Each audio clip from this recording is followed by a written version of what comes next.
Ladies and gentlemen, gamers, welcome back to the channel. Today's video is going to be all about Relic's new update for Company of Heroes 3, codenamed Brass Leopard. Now, I have no idea why it's codenamed Brass Leopard, but it's an update targeted to release in June 2023. Let's hope it's early June, just a couple weeks away, and not late June. That would be a long wait for an update like this. But guys, every time there is a developer live stream, I wait to watch it, I record it, and I give you guys my thoughts and impressions. So this is going to be my first time running through this update with you guys, and let's see what's in store for Co3. So lots to cover, like I said. So we're going to be talking about the changes happening in our next update, what we're codenaming Brass Leopard, and we'll be going over some of the high-level decisions behind these changes as we discuss some of the trends and feedback we've been seeing from players. We announced yesterday that this update is going to be coming in June because we want a couple more weeks to wrap things up and get everything as best as we can before we released it. So we're going to talk about some of the quality of life and gameplay changes that you can expect. That's things like camera zoom, event queues, player names, planes, and loiters, and all that kind of fun stuff. And I'll be chatting with these folks about that in more detail. And then we're going to jump into a quick match to show some of those changes live, along with showcasing some of the audio changes and a preview of our next map. So though we're mostly going to be covering multiplayer gameplay and feature changes today, there will be a bunch of fixes coming in this update to single player. So you'll be able to find out more about those when that launches, and we'll have it all in the patch notes. So please, while you're watching, ask your questions in the chat, and we'll answer what we can. But let's just kind of get into it, because again, like I said, we got a lot to get through here. So before I start pelting you both with lots of questions, just to clarify, at a high level, this is going to be a slightly different update when compared to our last one. In our last update, we were specifically focused on balance changes, but this time around, we're introducing several gameplay feature improvements and changes. Like I said, bug fixes, audio improvements, along with releasing that new map. So we'll get into more detail about that. But first off, I just want to check in with both of you. How have you both been doing? Miguel, you just started at Relic. What was it, last year, year before, maybe? Yeah, last year. Yeah, last year. So you made the move over here to Vancouver. So are you settling in okay? Everything's going well? Yeah, everything is going fine. Honestly, still working at Relic is like the first day. Still very excited. There hasn't been a bad day of work yet. That's good to hear. And what about you, Marco? How's the last couple of months been going? I know you just took some time off to explore the sites around the city. You enjoying the summer so far? Oh yeah, actually, Vancouver these days is has incredibly good weather. Yeah. So yeah, I did take some time off to just recharge batteries, spend some time with the family, Amazing. and now I'm back and I'm ready to let you guys see what's next. Sometimes too hot. If anyone's wondering, I know there's a lot of new players to Company of Heroes. This is Dev M. He's been a professional player, top-level player for years in the community in Co2. So he was recently hired on in the past, I think, maybe year and a half, by Relic Entertainment, and he's on the balance design, or as you can see here, gameplay design team. So he's a great addition to the Relic team, and it's going to be pretty exciting to hear what he has to say about the game moving forward and these updates. So let's continue. Hot here. Sometimes too hot. So Miguel, let's just get right into the I would say one of the bigger changes coming in this update. You've been working on a pretty substantial overhaul of planes and loiter abilities, and how they work in game. So I'm wondering if you could maybe explain why we focused on that for this update. Was there feedback that we were seeing from players, and how are we kind of hoping to address it? So what's the big picture stuff that you were working on over the last few months? Mm-hmm. So one of the big pillars of Company of Heroes is the cinematic aspect of it and the immersion. And the planes weren't quite hitting that mark. Nope. As you could see from many live streams and YouTube videos with the planes doing some funny stuff. Yeah. So that was one of the big components that made us want to revisit the system. There were other aspects to it. We always want to give the right feedback to the player when they are playing the game. And that means also in terms of gameplay with loiters, for example, and strafing runs, we want to be able for the player to see exactly what the planes will be targeting and where they're coming from. Just overall communicate better what's happening in the game. I want to kind of emphasize that these changes are not fully balanced changes, but they somewhat impact balance indirectly, because just from the fact that we are changing speeds and all that, it does change how they behave in game. Okay, no, that's great to hear. Do you want me to show off some of the clips and we can talk about what we're showing here, some of the before and afters? I think we teased one of these on social, but let's maybe look at a couple more and then we can check them out in the live game once we get into that. This will be interesting to see. So again, I think the first clips here we're going to see are the P47, but I know we're not just changing animations. I know things like timing and damage were adjusted for a lot of these abilities. So I don't know if there's anything specific that you want to call out about that or in these clips here. It looks way better. So it's really hard to see here, but we went through the work of doing somewhat archetypes of these abilities. So we standardized how much time each strafing run takes to get to the field. Same thing for bombing runs and same thing for utility type abilities like smoke runs or recon runs. So that's part of the things that might affect balance. But most of the work came into these visual changes for airplanes. So we adjusted the dives of the airplane so they look much better. We adjusted when they drop the bombs, for example. We adjusted projectile speed. So that was 7 seconds. The speeds of the airplanes themselves. We adjusted the speed and the angle of the turns that they do, so it doesn't look as janky. About 8 seconds. That's a technical term, janky, right? Yeah. But most of all, it's like many visual changes, including also to the strafing runs themselves. They now strafe the rectangle a lot faster as well. So that was 10 seconds and roughly 14, 15 seconds for the second round of rockets. And just generally, we also changed the range of the weapon, so the airplane is not now shooting in the area that's supposed to a little bit too late, which visually also looked not too good. 10 seconds again. But yeah, I think in terms of balance, what I would call out is that it does significantly buff, for example, the air support center, because that's a support center that has access to plane abilities, and because of their new timings, it might be an indirect buff to them. The kind of reasoning for that is that we did want these abilities to feel more responsive, especially in what comes to utility abilities, where the player would use like a smoke run or a recon run, and the delay would be so high that by the time the airplane was dropping the smoke, it would be far too late. Right. I saw a really interesting question in chat from Leroy. How will the curved attack angle behave against? Okay, before we jump into that question, so he mentioned that the air support center for the USF would be buffed, not because the abilities were inherently buffed in terms of their damage or power, but the speed, so the timing. So it looks like all of these off-map or these air runs are going to be quicker. They did seem quite a bit quicker. So we're looking at timings around 7 seconds and 10, 11 seconds for most initial attacks with the strafing runs and the call-ins. So that's really interesting. I actually think that's a good thing, but we'll see how the balance adds up over time. Units behind buildings or environments, will the players have to think carefully about the direction of their P47 attacks? Because it very much looks in that new clip that they're kind of really coming in on a sharp angle. So is that something that we took into consideration?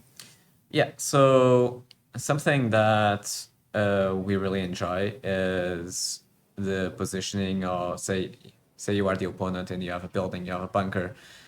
We really like the gameplay loop of maybe hiding the bunker behind the building, so it can't be affected by a non-map howitzer or these airplanes. So we do think that adds strategic depth to the game. We did test that with most buildings. The bombs still somewhat went overhead, but there are buildings that are tall enough that will block them. Right.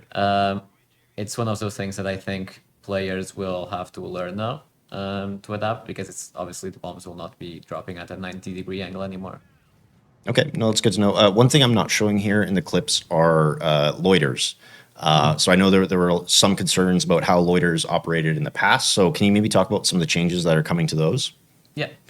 Loiters have always been a contentious topic, but Okay, so strafing runs are 7 to 8 seconds. Rockets look like they're 10 to 11 seconds roughly. They seem to have standardized that across most of them. the big bulk of the changes that went to loiters were UI feedback. So now there's a range indicator on the ground that shows you exactly where the loiters are somewhat targeting.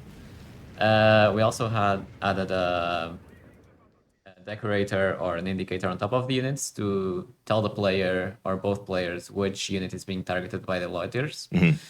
And we also added, for example, the ability or the inability in this case for the loiters to target units in the base sector, because that was something that was called out a lot of times, where you could use a loiter in just the edge of a base sector, and the loiters would attack units inside it. Right. I'll Good say that change. there's still a distinction between the plane actually attacking the unit and acquiring the unit, because there might be cases where the plane will still want to finish their attack vector and they will still attack units inside the base sector, but they won't acquire new units. Right. So If that it'll makes be sense. like acquired outside the base sector, and if the Yes. unit moves into the base Yes. sector, it'll okay. Exactly. Gotcha. Indirectly also, because I spoke about the angles of the airplanes and the turns, because they now have wider turns, it also takes longer for each pass of the airplanes to come in.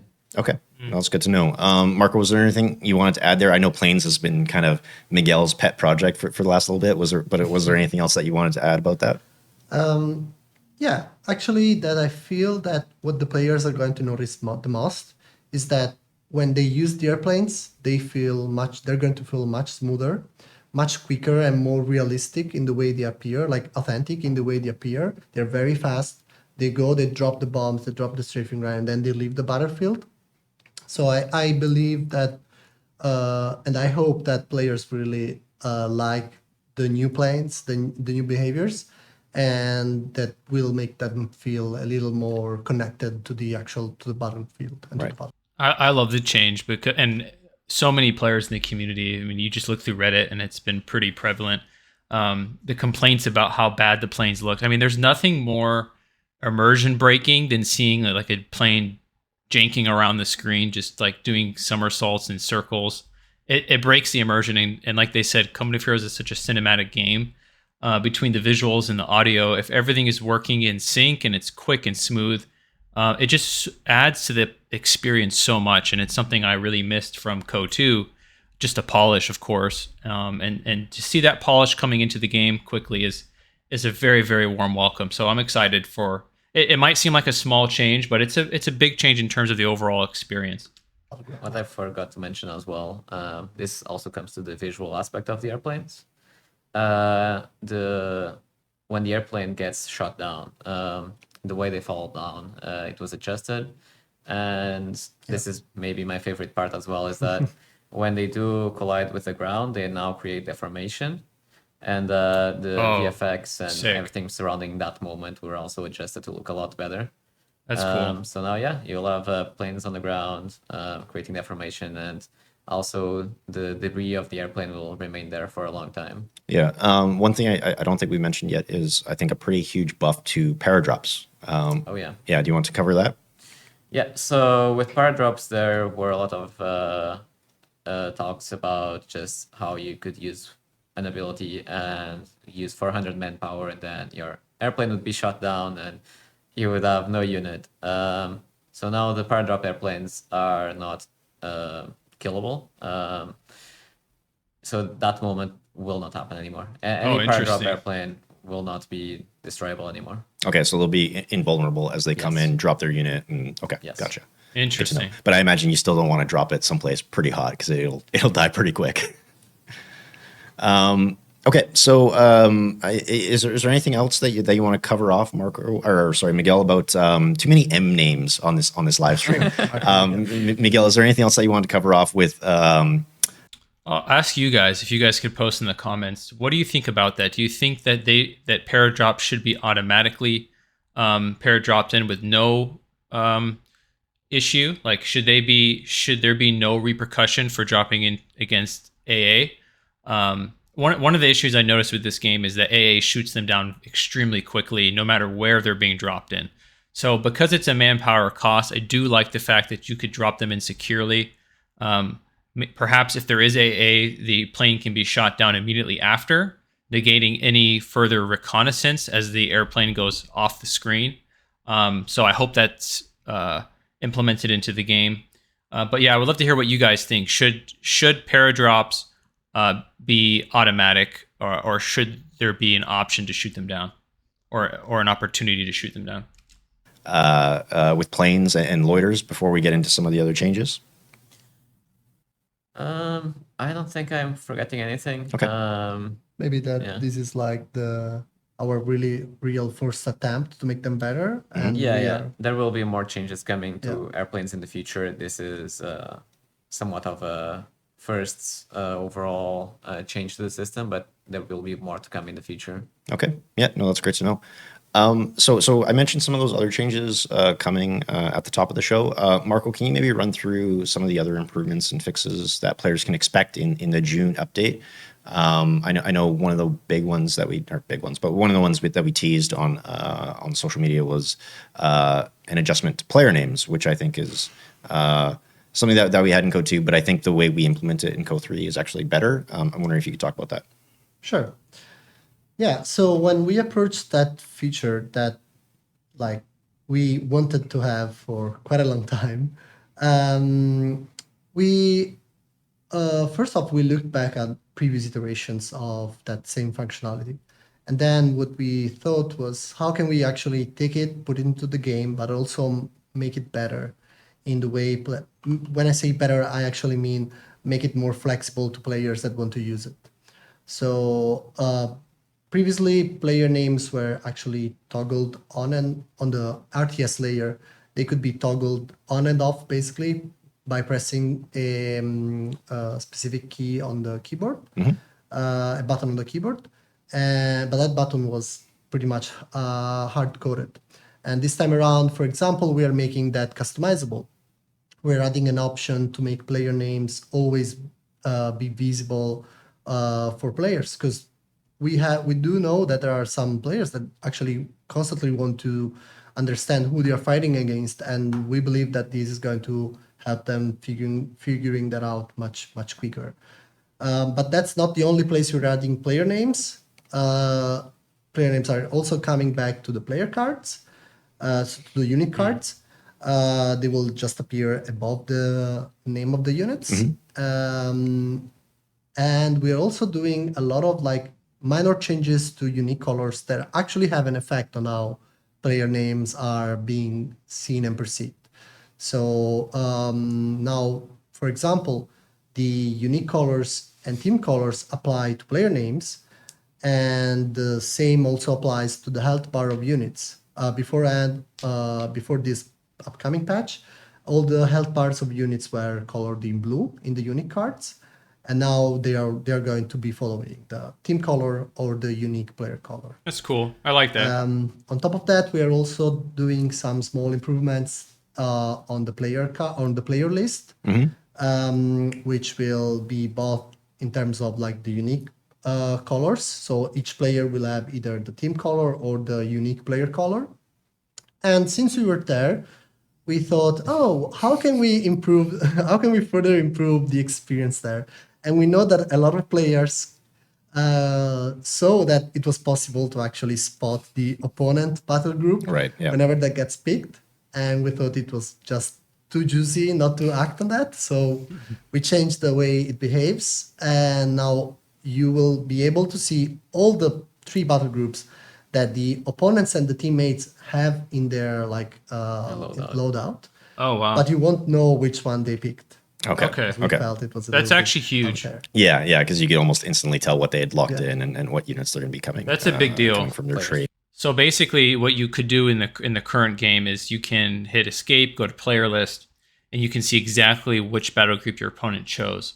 But now what they're doing, and this will become more useful and impactful as more battle groups are introduced to the game.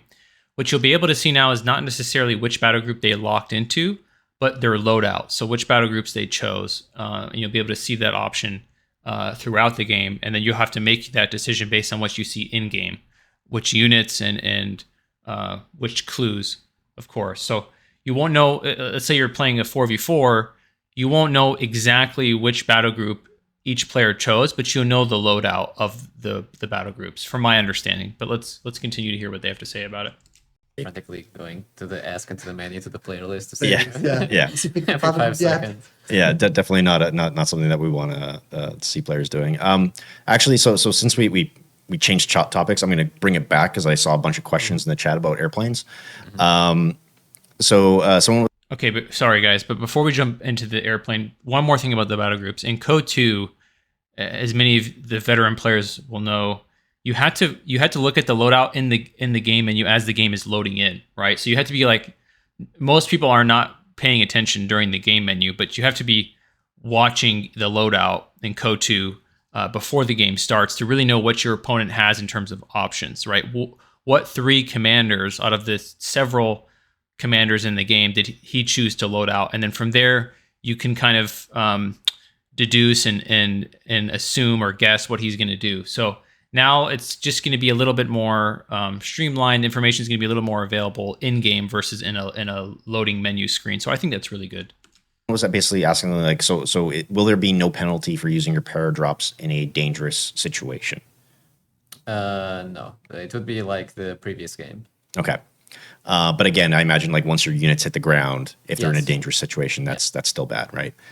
Will you be able to shoot at units that are paradropping? No, they are still untargetable before they fully hit the ground. Okay. Yep. So that still functions that way. Okay. So I would love to hear what you guys think. Number 1, should paratrooper abilities, which cost manpower, keep that in mind, should those have no repercussion? Should they be automatically allowed to drop in with no damage? Number 2, should they also not be shot down as they're dropping, right? Like not the plane, we're talking about the units themselves. They take no damage as they're dropping in. Should that be allowed? Do you guys think that's balanced? I'm really curious to hear what you guys think. For me, I would personally have maybe played with the idea of nerfing anti-air a little bit just against paratrooper planes, just so like there is a way to counter it. But the fact that they cost manpower is something I always have to keep in mind, right? You don't want to be spending manpower and then your opponent can just automatically shoot it down with a simple little AA unit sitting in his base, right? So when you take that into consideration, things change a lot. It becomes a very unfun experience because you can't always counter those AA units. So yeah, anyways, enough on this point, but I'd love to hear your guys' thoughts. Can you elaborate more on the expected gameplay loop that planes will bring on the receiving end, as in the people who are going to be getting bombarded? Like what is the expectation there, or how are players going to be reacting, like if they're on the receiving end of these drops and loiters and things? I would say that there's also more tells now. So something that came with the standardization of these abilities, that on the minimap now you have the attack vector of the airplane. So there will be more chances to also know where the strike is coming from. Oh, wow. But from the receiving end, That's huge. it kind of depends on the ability that you're being targeted with. So for example, for the P-47 dive bombs from the Air Support Center and those kinds of abilities, it will be harder to dodge because the timing is now a little bit more strict now. But in what comes to the receiving end of loiters, for example, I would say it's more forgiving because you have the feedback now what the airplanes are targeting, and also when they are doing one pass and coming over again, it takes a lot more time now for them to do the second pass. So you have a lot more time to react in between airplane passes there. Okay, very interesting. So what they're doing is they're increasing the speed, but also implementing UI identifiers where you, as the player who's playing against the loiter, right, as a person who has to react to it, right, on the defensive side, you have now the opportunity to quickly react, knowing where the identifier is, where the loiter is going to be striking. You have an opportunity to counter by maneuvering out of the position. So this works twofold. Number one, it's quicker and more effective for the player spending munitions on a loiter, for example. Number two, for the attacking player, the player using the loiter, the benefit is not only speed in which it hits the battlefield, but even if it doesn't accomplish damaging your opponent's units, you reposition your opponent's army, and that's huge. And then on the defensive side, it's coming in quicker, so that you have the potential to lose and take a lot of damage. But also, from what I'm assuming and from what Miguel is saying, we're going to find out a little bit more. There's going to be an identifier telling you where the plane's coming in from or attacking, and you can appropriately maneuver and counter your movement, trying to dodge the loiter or dodge the call-in easier, rewarding you for being on time and reacting quick enough. So I think the takeaway here ultimately is hopefully these air call-ins and loiters are going to force armies to be repositioned rather than just completely wiped out. And if that's the case, we're going to find out more. I think it's a great change. So it was a lot about deciding which abilities were not hitting the mark from the player using the ability. I will say if you are a player that played, for example, Company of Heroes 1, the timings are a lot closer to that. Okay. So we still wanted to give some reaction time, but at the same time, all the airplane abilities were kind of erring on the side of very hard to hit something. And it was giving players too much time to dodge them. Yeah, definitely. In the future, somewhat the intention is that we might make the abilities maybe a little bit more on the side of suppressing more, or we have to tune the damage according to their arrival times. Okay. But yeah, I think it's really smart. Back to the question, it kind of depends on the ability we're talking about, but loiters overall more forgiving, bombing runs maybe less so. Okay, no, I like it a lot. So going back to Marco, Can I just add one thing? Yeah, for sure. Actually, part of the work we did was also standardizing a lot of the delays between when you click on to play the ability and when the actual ability goes on. So I think now players will be able to learn in a more consistent way how what time would they have before the ability actually happens. I noticed that. Yeah, we noticed that. I think I would say in the short term, they will already learn pretty quickly how much time they have before the planes actually hit you. Yeah, so it seemed, and guys, correct me if I'm wrong. Of course, it's going to vary between different abilities, but like Marco said, they're going to try and standardize the timings for each category of air call-in. So strafing runs, fragmentation bombs, loiters, they're all going to have different timings, but they're going to be standardized across each faction. So from what I saw, what we just saw, it looked like strafing runs were 7 to 8 seconds, and rocket runs, or the rocket call-ins, were 10 to 11 seconds. Fragmentation bomb, I don't quite remember. It was either 8 seconds or 10 seconds, but I'm leaning towards a little bit later. So we got to figure out those timings. It's going to really help you in game to know if you can calculate that in your head, you'll have a good idea of how to react quick enough.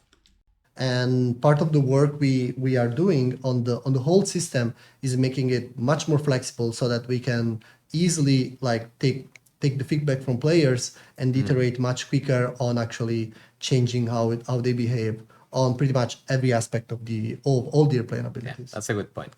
That's kind of a behind the scenes for us, but yes, it's a lot easier now to change those based on player feedback. Okay, no, that's great to know. So going back to you, Marco, and some of the other changes that are coming, camera zoom. I know this was one that players have been asking about quite a bit when it comes to Company of Heroes 3, and I think one of the contributing factors to maybe some frustrations around the height of the camera at the RTS layer is that Company of Heroes 3 is much more vertical, or there are much more dramatic changes in verticality on our maps. So I know players were talking about this quite a bit over the last year or so. So can you talk about the change that we're implementing in this update and some of the work that went into that as well? Absolutely. And first off, I wanted to start with, I know that there are also mods out there. I personally tried them myself. That give you really a lot of flexibility when it comes down to zooming. However, when we approached how to further improve the zoom level, we started from one of the pillars of our game, which is that we want to keep the player immersed into the action, and we want to keep the feeling of players playing company views. In one of important. the pre-alphas, we actually played with a much higher camera zoom level, which had the effect of like players giving feedback that the camera was actually too far, that vehicles were not feeling like they were in a company views game, but they were like almost toys because they were very, very small. Right. So when we approached this, we actually tried to find a middle ground, that made a lot of people from different backgrounds happy. So when I say that, I mean not just the folks that would play multiplayer, but also people that would usually play single player, different like missions, especially missions. We do play a lot with different camera heights, different height for maps. Yeah. How is this going to be played for the players? It's the implementation is similar to the Core 1. So you would still start with your default zoom, which is unchanged, and then you can zoom out a little bit more to a point that we feel will give players a vibe that is much closer to Core 1 in terms Love of it. how units look like, their fantastic. size. One thing I also wanted to touch is that the way the whole system has been implemented is different than previous games. So it is not as simple as someone might think that we can just like make it look exactly like the previous games. And this change will apply to both, again, multiplayer and single player. But we wanted to keep the feeling that you start at the same default zoom and you can zoom out more. Okay. Final part is that we also wanted to make sure that performance were at the level we expected. We are really for us, performance and optimization are really crucial. And so we made sure that the zoom level we reached was something that still allowed us to keep the performance level very high. And from my personal testing on some of the camera mods, when you can zoom out much higher, you really start to get a hit on your performance. Yeah. Yeah. So we can show this off once we jump into that match. Yeah. So we can see that live and players can get a bit of a sense of what that actually looks like. Another interesting thing that we've changed, because I know players had a lot of feedback about this system, was the event queue system. Oh, yeah. Those are the little notifications that pop up on the left-hand side that sort of tell you when units are in combat or a unit's been completed. Not a fan can you talk of about the those. changes there? Personally. Yeah, absolutely. So I'll start with the biggest pain point that players gave us feedback about, which is that you couldn't select units behind the actual event queues. Right. And I'm happy to say that this is fixed, so you will be able to do that. So with event queues, what we tried to do was really trying to maintain the power of this system, because it's already providing a lot of different event queues types, but at the same time make it more flexible, less oppressing, and more readable. So for what we did, also I can get more into the details, we reduced the amount of event queues that will appear at the same time on screen. We moved them on the left side at the center of the screen, so right above the minimap, and for some factions that have the air support center abilities, or the what's the name of the forward reinforcements for the DAC? The kind of mechanized combat groups. Yes. So on top of that, we also we adjusted the transparency of the background to make the text stand out more. We adjusted the icons quality level so that they would be more readable. And we made sure that they would be consistent between the RTS layer and when players see them on the tactical map. What we also touched is we balanced the event queues timings. So now players, what they will experience is that when the event queue appears, if they don't interact with them, they will stay alive longer. Okay. But if they click on them, they will either immediately disappear or their lifetime will be much shorter. Which means that people that interact with the system a lot will notice that the queue gets removed much quicker than before. And we also rebalance the priorities of the different event queues types, so that really important ones like the dangers or the grenades incoming, artillery incoming, they are always going up to the top, and they don't, Okay. or the unit snipe, so they don't get pushed down by others less important ones. Right. All Okay. right. So the most pressing stuff is always Yeah, exactly. always at the top. Okay. We do acknowledge though that there are things that players might want more, like they might want more flexibility in the way you can turn on and off specific types of event queues. We are not there yet, but we hear you. So I just wanted to mention that Yep. we are aware that that's still something they want to be able to change in the Okay. Yeah. No, I'm looking forward to that as well. So another major thing that we're kind of teasing on our social channels were some of the audio improvements that are going to be coming in this update as well. So before we jump into this, I might just show off some of those before and afters. So let's take a quick listen, and then we will come right back. All right, let's see this.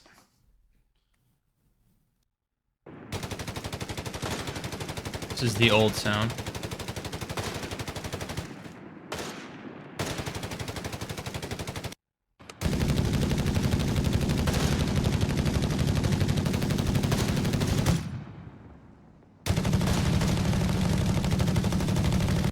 Pretty massive difference.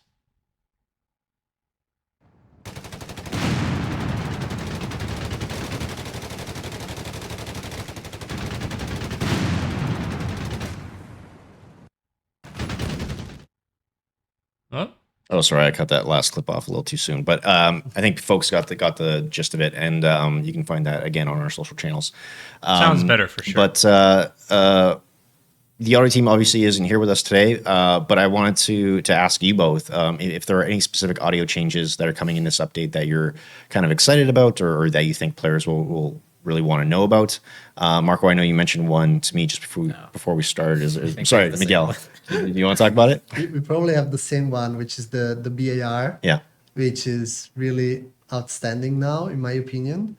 And I don't know, with audio, each patch they bring so many improvements, and I'm really happy that we have the team that we have, the audio team that we have.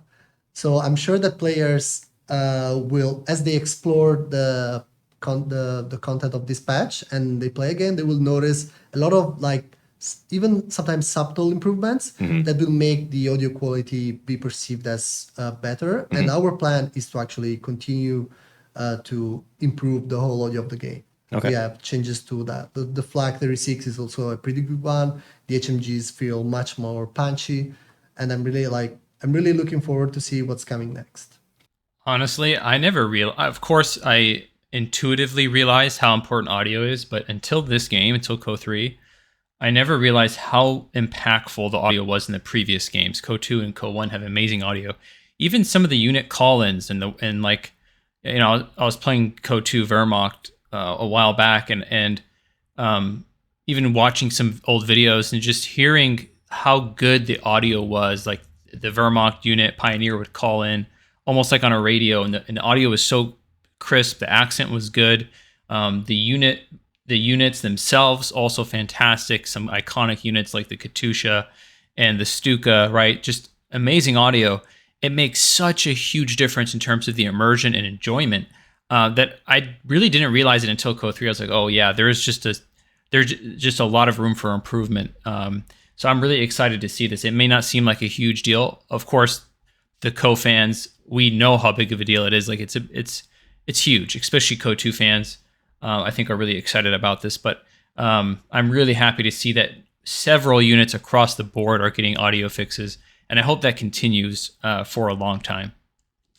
I mean, I know what's coming. Yeah. Miguel, did you have any others, or were those mostly it? No, I think the BAR is also like the top one for me for the changes. So I know I was talking to the audio team the other day, and they talked about capture points having fixes to their audio. So I think, again, that's a subtle one that players will hopefully notice. But again, we'll jump into a match here shortly, and you can hear those for yourself. So was there anything else that we want to cover at a high level before we move on to the next thing? The formation? Yeah, I guess I could talk about. Yeah. I think I briefly talked about this when I was talking about airplanes, but now the airplanes, especially bombing runs, they create a lot more deformation. That's something that we are That's hoping huge. to slowly bring back into the game.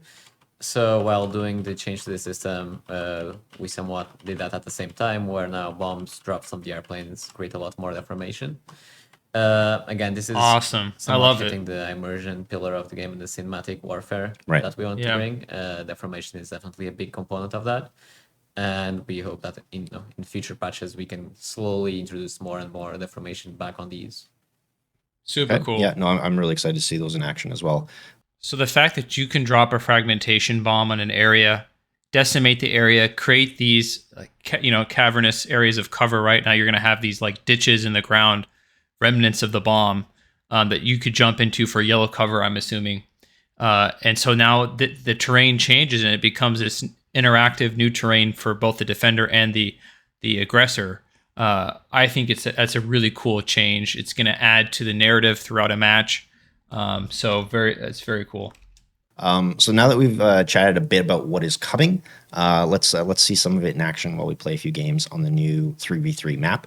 So some important notes here on this map. This is a bridge map, and it's going to be available in Bridge auto map. match, co-op, skirmish, and custom games. It will What? not be coming to PvP auto match. However, God, our next two maps, so we're going to have a 3v3 and a 4v4 coming after this one, they're going to be added to the PvP auto match map pool once they are ready for release further down the road.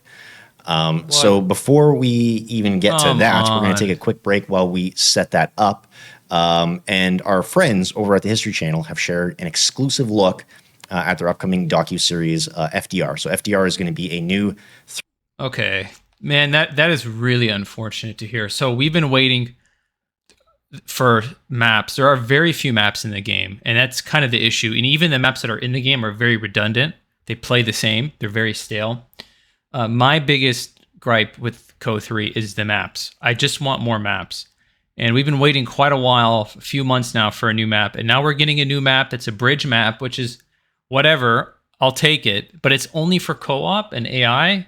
It's not going to be auto match PvP. That's really unfortunate. And it's 3v3. So the issue with 3v3 is you really only have two maps, because you have Gazala Landing Grounds and you have La Aquila, however you pronounce it. I'm not sure how you pronounce it. But those are the two maps. The other map is a 4v4 map that was cut in half that is abysmal to play on. Like, it is the worst map to play on for 3v3. I don't even enjoy it. Like, it just doesn't play properly. It's not designed properly. So I was really hoping we'd replace that map with the new map, but it looks like we're getting a PvP PvE co-op bridge map. So that's unfortunate. I really hope that we get a 3v3 and 4v4 map like very soon after. Because there are so many good community maps that we could just have included in the game, like I'm not sure why it's taking so long to get maps out. And again, I'm not a big, I don't rag on a bunch of things, but man, maps is something we really need. And, that's really unfortunate. But all right, we're going to skip ahead to the game itself. All right, and we are back, folks, and we are watching from Marco's perspective first as we play on our new 3v3 map, Catania Crossing. So as we can see, it's brand new. We're very, very excited to be rolling this out in the next update. Marco, are you a big fan of bridge maps? I am not. I was when I started playing Compravios. Yeah. I played like my first maybe. This reminds me of like being 11 years old and playing Co-1 against the AI. Like, that's what this map reminds me of. Like, playing against hard computers, just trying to hold the bridge as 11 years old and thinking I was, I don't know. Like, this is cool. You could add, like, it's iconic. It's nostalgic bridge map, but just add this to the custom games. Give us a new multiplayer map. And also, what I would like to see, like, remove that one 3v3 map and just put this in the game. I'll play this. I know that's like crazy, but that's how desperate I am for a new map. I'll even play this in PvP. But anyways, okay, let's see the new features. Anyway, I'm gonna stop venting about the map, but this is a weird decision in my opinion. The games were on Lyon 2v2 and via River Valley, for like old people like me might remember those maps. Yeah. Well, I love bridge maps, so I'm very excited for this. Oh yeah, but it is exciting. It is exciting. Yeah. So Marco, what do you want to showcase for us first? Do you want to talk about player names and how to navigate that menu? Absolutely. So let's start from the player names. So now you can see that your player name appears here in the unit card, that the health points have been updated to reflect the unit color. This is for everyone. Now, if I hold, like the default button is the control one. If I hold control, now you can see that the player name is appearing. Right. Cool. So similar to how Company of Heroes 2 Exactly. worked, right? Okay. Correct. But now, if I want, I can go into the settings and I can go into the controls. And you see I have the show player names here that is set up to be the control one. And I can view every map and I can actually change that from control to any other button. Okay. So that's one the Very first cool. change. And then another. Let me know what key you guys are thinking to map that feature to. I would be very curious to hear your guys' opinions on what's the best key to customize for that. Improvement is that if we go into the option, into the settings, gameplay, and you can do this both while in a game or when in the main menu, you can show player names constantly, and you can always have that on. That's a cool option, but I don't think I'd be doing that in a multiplayer setting, right? I think it's a little distracting in a multiplayer setting. I'd rather click on the unit or quickly tab the player name. But I like it overall. I think it's a needed change. Yeah, I think this is one of my favorite quality of life improvements. Like, I think it's definitely a step in the right direction, because I'm consistently like, who am I fighting against? Who's on my flank? Where are my allies? You know, who can I be salty against? You know, yeah. Is there anything else that you want to cover off with player colors or player names here?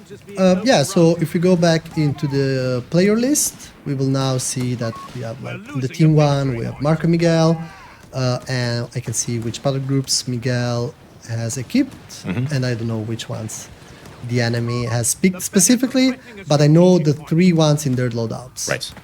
So this is going to make a huge difference, guys. Imagine there being like 6 battle groups per faction in the future.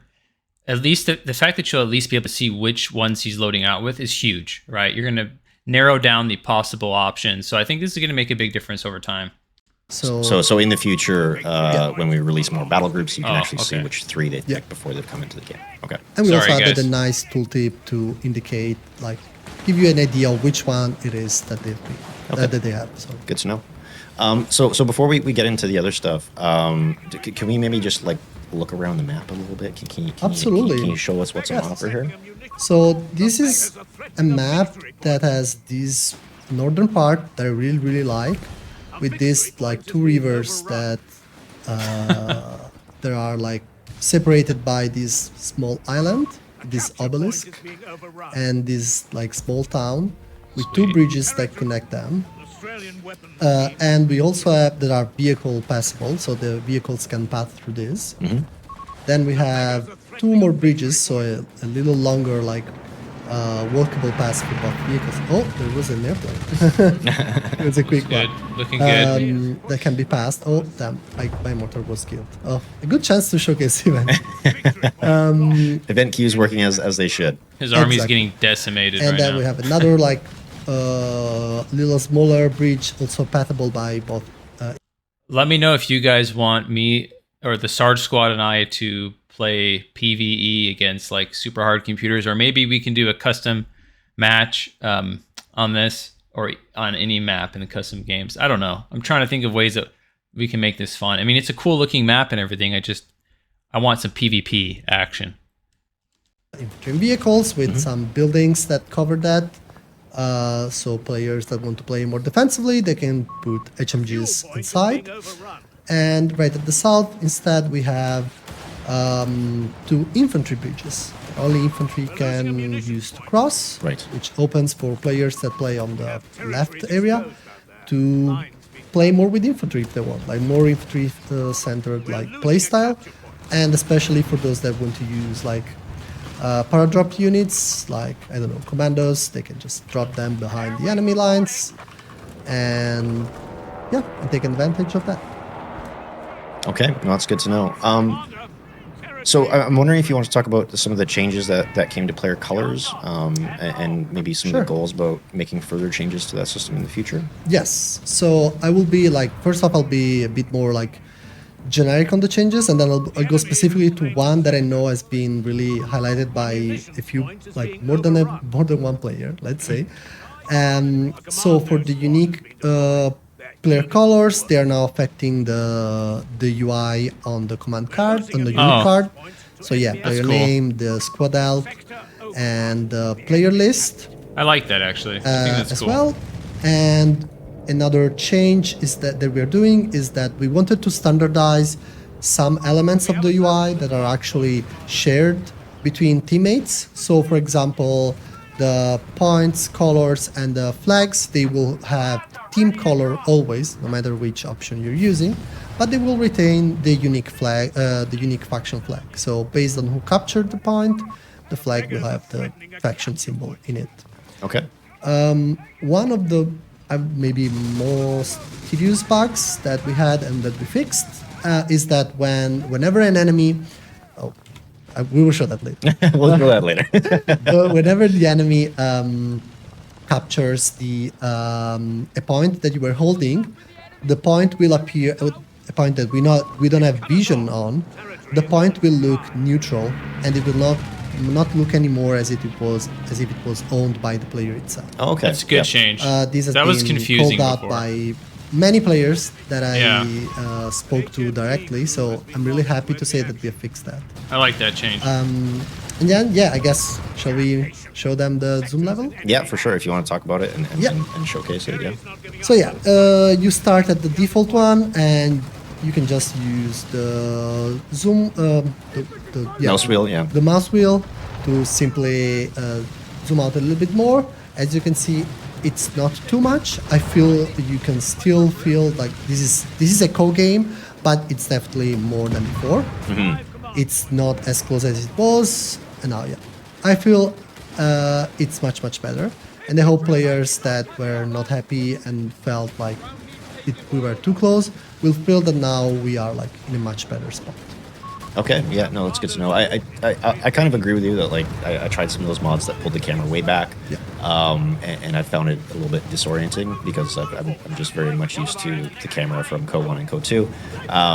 But I'm hoping that this is a bit of a happy medium. We're obviously very open to hearing feedback from players once this changes live and you've had a chance to experience it for yourself and play a few matches with it. I love it. I think it looks really good. You know, we also talked about event queues, and I'm sure people have been seeing that on the left. So, guys, real quick on the camera, I really like the fact that they're not going super zoomed out because it, like they said earlier, it breaks kind of like the standard RTS default view. You don't want to be so zoomed out like it's Steel Division or Warhammer, right? Total Warhammer or Total War. You still want that relatively zoomed in camera view where for a couple of reasons. Number one, you still have the cinematic perspective that makes the game great. Number two, in terms of multitasking, you still have that element of the game mechanically where better players can take advantage and better players can gain advantages by being mechanically more smooth and sound and adapt.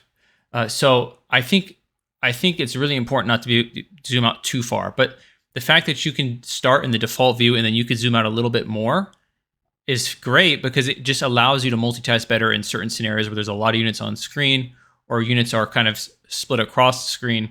I think it looks great too. Like I personally really like that zoomed out view that they've added. I don't know if it looks like maybe 10%, 15% more zoomed out. Not that much, but just enough.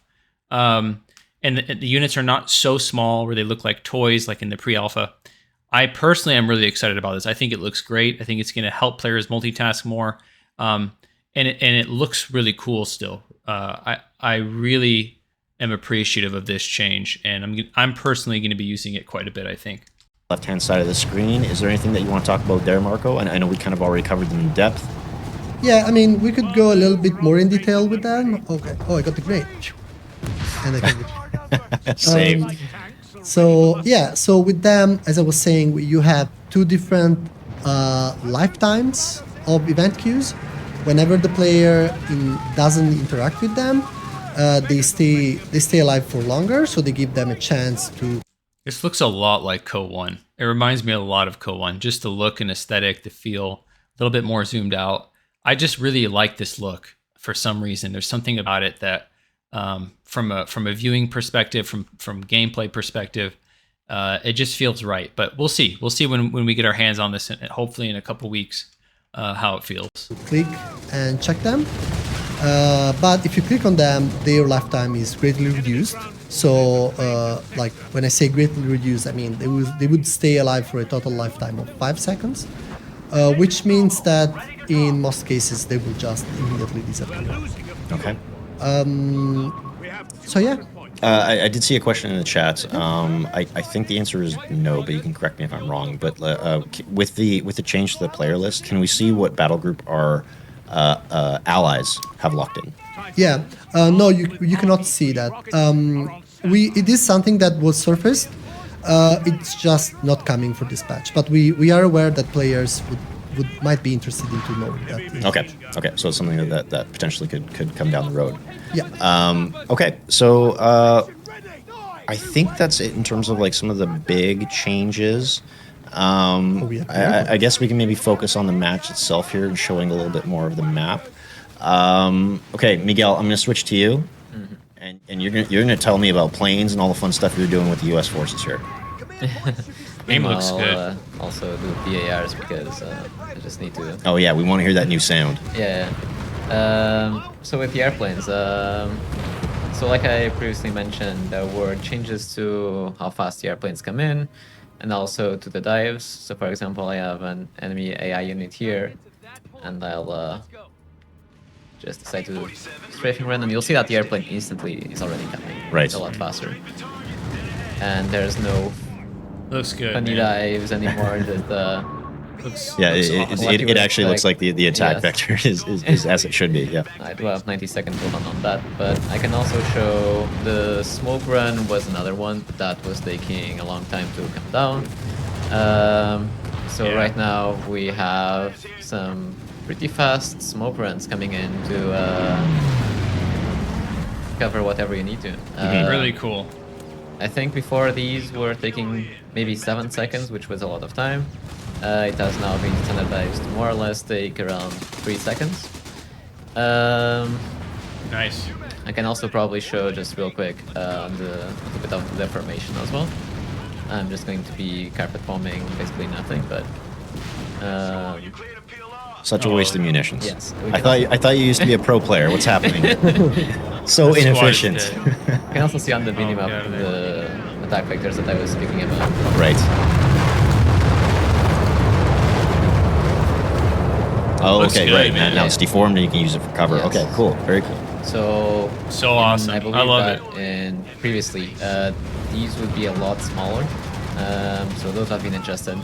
Let me see. Man, I keep saying this, but I love the new camera view. I think something about the game just looks better, and then those the terrain, the dynamic terrain is going to be a really cool addition, really cool feature. I think I don't have CPs for anything else. Damn it, these selections, but You do yeah, have have been CPs. tagged. You can also hear the new sound. A victory point is under attack. We must act. Okay, yeah. So that's the new BAR sound. Yeah. Yes. I did see some questions or some confusion. So this map will not be coming to PvP auto match. However, it will be coming to co-op auto match, and you can also find it in skirmish and in custom games. And like I said before, our next two maps, a 3v3 and a 4v4, are going to be coming to PvP auto match once they're ready to be released. Is there anything else that you want to show off here, Miguel, or should I switch back to Marco? We can switch to Marco now because I'm waiting on the cooldown of Okay. the P47 dive bomb. But Sounds good. Marco, what do you want to show us? I definitely want to show you the loiter, Okay. but need to find the vehicle that will survive. Need a juicy target. Okay, well, Yeah. we'll stick with you while we wait for one. Yeah, absolutely. So as Miguel was saying, the expectation. Oh, there's striking coming. Yeah, they run away, Miguel. For quicker than the event queues. He probably doesn't even need them. But yeah, with loiters, we are aiming for runaway. For letting players pretty much read much better than before what they do and which enemy they are actually targeting, which opens for like more like experienced players to just softly treat the vehicle that is being targeted and not necessarily all of them. Maybe we can try it with this one. I was hoping for something bigger. No other vehicles for now. So we'll wait for another one. Yeah, We'll we wait for can another wait for another one. So yeah, I think that, for example, like speaking a little bit more on this map, the way we already acknowledge that this map is more for like for fun, and the way victory points are distributed allow players to really concentrate on like fighting, because you have two on each side, so you don't have like you can take yours, then prepare for either a defensive, like put yourself in a defensive position, or prepare for an attack, and you can use, for example, the paradrop units as like a way to open a hole in the enemy defenses, and yeah, and then go in with all your vehicles using the bridges. I'm going to use the P47 dive bomb since it's Okay, Yeah, we're back to Miguel. Ooh, right on the bridge too. Let's see it. How accurate is this new dive bomb, Miguel? pretty accurate. Okay, that's pretty good. That's pretty good. That was sick. Didn't destroy the bridge, but That was sick. But it got the unit pretty well. we'll get it. Yeah. So maybe we could chat a little bit more about the map while we wait for Marco. You just shout out when you have a juicy loiter target and you're Yep. going to use it. Okay. So Miguel, while we're watching you, is there anything like? Are there any specific features of this map that you want to call out? You know, any interesting things that players might encounter in their games, or any sort of? I know Will's not here, but maybe some of the design considerations that went into Catania Crossing. I cannot speak fully for the design decisions on what comes to the map itself, but I can say what my favorite parts are. Yeah, of course. Yeah. I do like this north side. Now, I know that Marco said he wasn't a big fan of maps. Well, he used to be, but I just want to call out to every player that has played Shelt in Co-1. This has a Yeah. very similar feeling to it. Yeah, it Especially does. once the bridges start getting destroyed and all that. Just overall, this path up top I just find it really nice to play with. And I know that I'm supposed to be a fast competitive player, but I do still enjoy bridge maps. But yeah, I think the top part here. I also enjoy this little bridges up down here, because All right. If DevM is saying it's cool, it's probably pretty cool. But I don't know. I mean, it is nostalgic, like you said. Reminds me a lot of Co-1.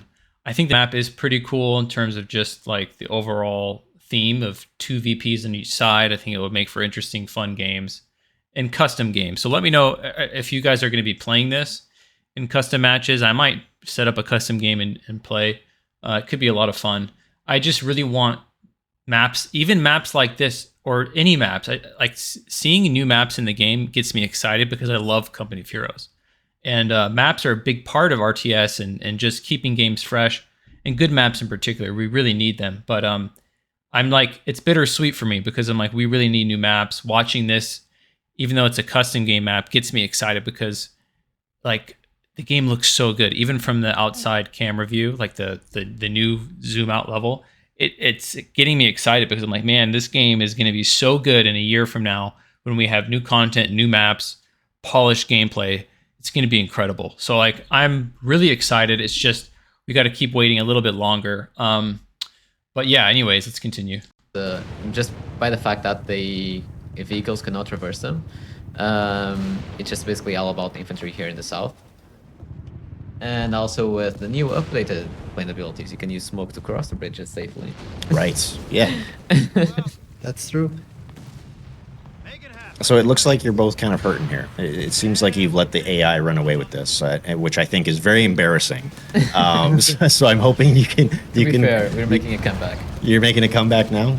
Yeah. I mean, fingers crossed. I don't know. It's getting pretty dicey in here. Only VP wise. Are there no targets for the loiter? Not for Easy now. targets. Let me see if I can like be more aggressive with this Crusader and maybe spot vehicle we can throw abilities to.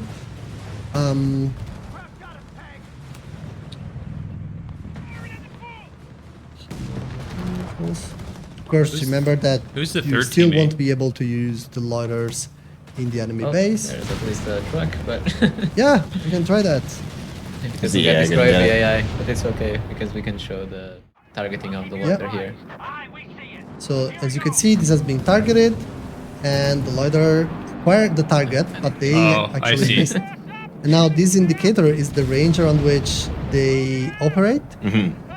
However, if they acquired the target before the truck, in this case, leaves the actual area, then they will still do the pass and attack, like in this case. Right. Game looks so good, man. I also want to point out just also the speed of the airplanes that are loitering around. They're much faster.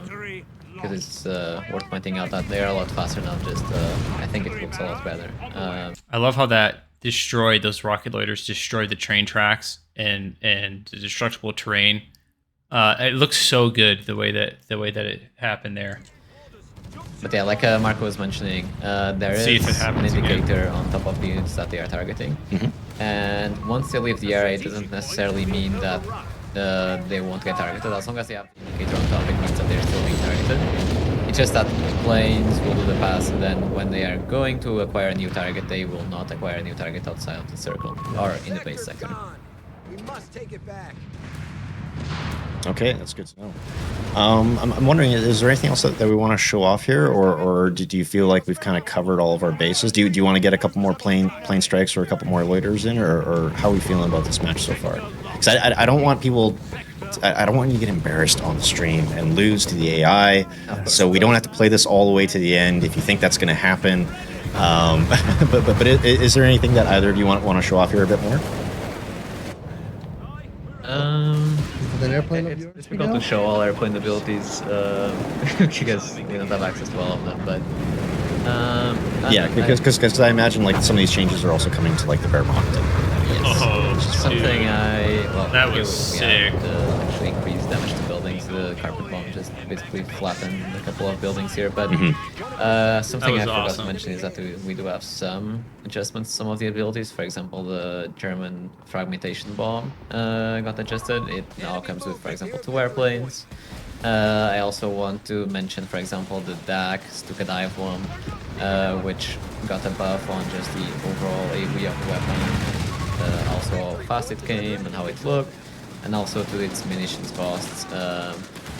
So there were, even though it's not a full balance pass on every of these plane abilities, we did adjust somewhat what we considered the worst cases. Miguel, do you want to get your infantry into a fight so people can hear the bar sounds once more? Oh yeah. Oh yeah, I want to hear that. I like how the hard computer was like dodging Marco, what grenades. about It's you? pretty As we cool. I kind didn't of know start that. to wind down here, is there anything else that you wanted to call out in this match before we wrap things up? Not specifically, actually.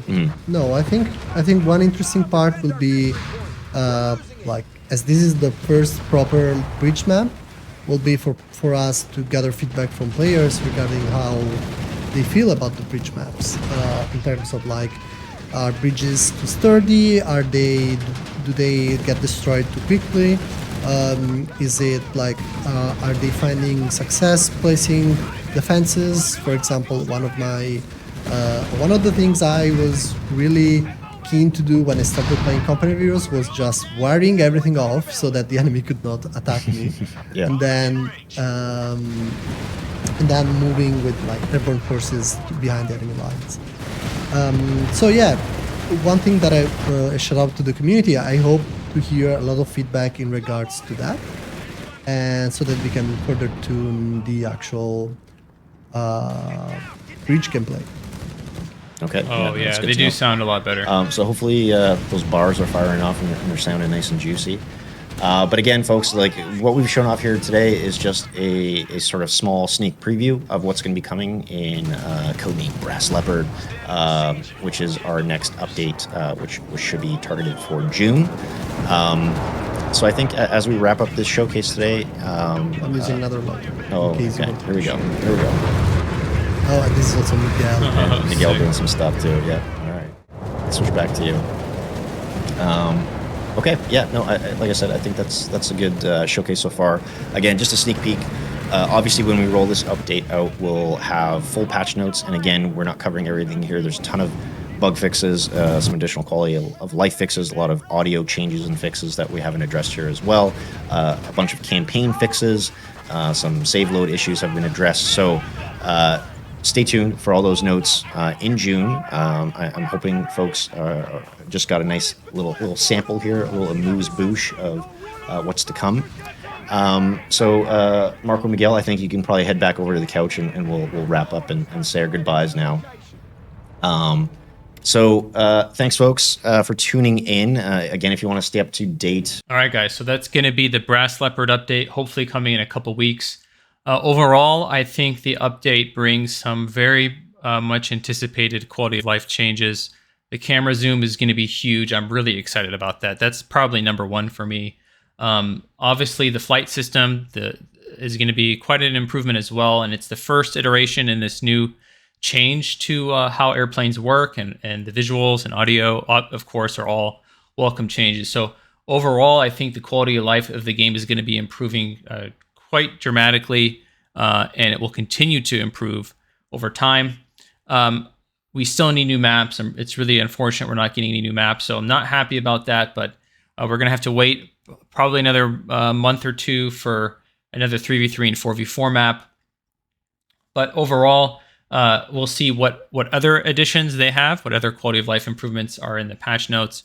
Maybe a few balance changes here and there, I'm assuming. But overall, I think it's good. I think it's another step forward. I would love to hear your guys' opinion on this update overall. This is less of a balance update, more of quality of life. So if you guys would comment, that'd be great. I'd love to hear your guys' opinion on the flight system and paratroopers in particular. But yeah, if you guys did enjoy this, go ahead and smash the like button, subscribe, leave a comment. It goes a long way in supporting the channel. And I'll see you guys on the next one.